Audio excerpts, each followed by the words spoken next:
And now, listen, the coronavirus has dominated the headlines, predictably and understandably enough.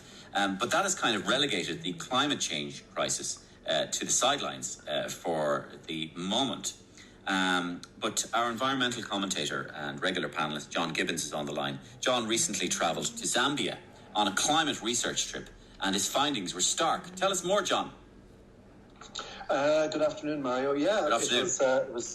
It was an eye-opening experience. I guess Zambia, as much of Southern Africa, has been locked in three and a half years of intense drought. And so I visited a number of places, including the Kariba Dam, which produces most of the electricity for Zambia. And basically it's down to barely 10% of its operating capacity. The actual Lake Kariba, which is the largest artificial lake in the world, has dropped by 6 meters in the last 3 years. It's a staggering amount of loss. Yeah. So I guess here's one of these terrible ironies, Mario, that this is a country that and a region in the world that has contributed so little to the climate crisis and yet is suffering early and hard.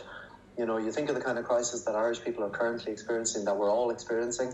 Well, that, I'm afraid, is much more like daily life in sub-Saharan Africa. And what's painful in this is that it is made so much worse for them.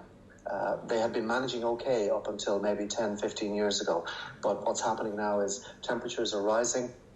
Extreme temperatures are increasing, the number of drought events are rising, and these are having a huge knock-on effect because most people in Zambia are farmers, and most of those farmers depend on what's called rain-fed agriculture. So what that means is, as the name suggests, and again, it's a part of the world where you do get quite a lot of rainfall, but that rainfall has become highly erratic, so farmers don't know when to plant, they don't know when to reap. And also, when you get high temperatures at the wrong time, it can actually sterilize an entire crop. So I travelled around the countryside. I went, by the way, with Self-Help Africa, which is an Irish NGO which is doing fantastic work in the region. And I travelled with George Jacob from Self-Help Africa. And I just really want to give them a shout out for their huge assistance in helping me with the logistics. So I filed a report already for the Guardian newspaper in the UK, and I'm working on one for the Irish Times at the moment. It's incredibly important that we understand what's happening and that we broaden our empathy to other parts of the world. And I think a related point, obviously, to bring it up to context with coronavirus, Mario, is that it's reckoned that in sub-Saharan Africa, there's one ventilator for every 12 million people. Now, when this virus hits, and it will, you can just imagine the carnage. I mean, you know the fear we're all experiencing in Ireland right now. At least we have a functioning health system.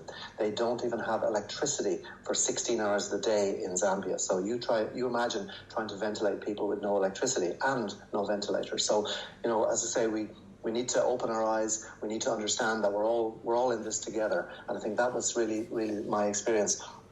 If I could also say, by the way, I got a great deal of assistance from the Irish Embassy in Lusaka. Irish Aid, you know, the Irish government through Irish Aid puts lots of money into various humanitarian and aid programs in Central and Southern Africa.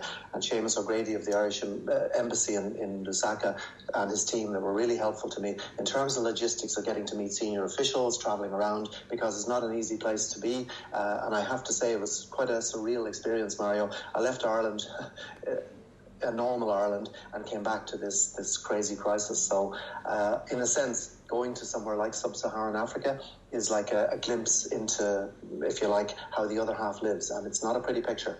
Why Africa really isn't really being mentioned in terms of the coronavirus, and so it really hasn't migrated there that much at the moment, has it? Not much, Mario, but of course part of this, as we've seen time and time again, is to do with how much testing is going on. And they have the same problem. Lack of resources means lack of testing. And for example, Britain for a little while there thought they were doing great, but it turned out that what they really meant is they weren't testing.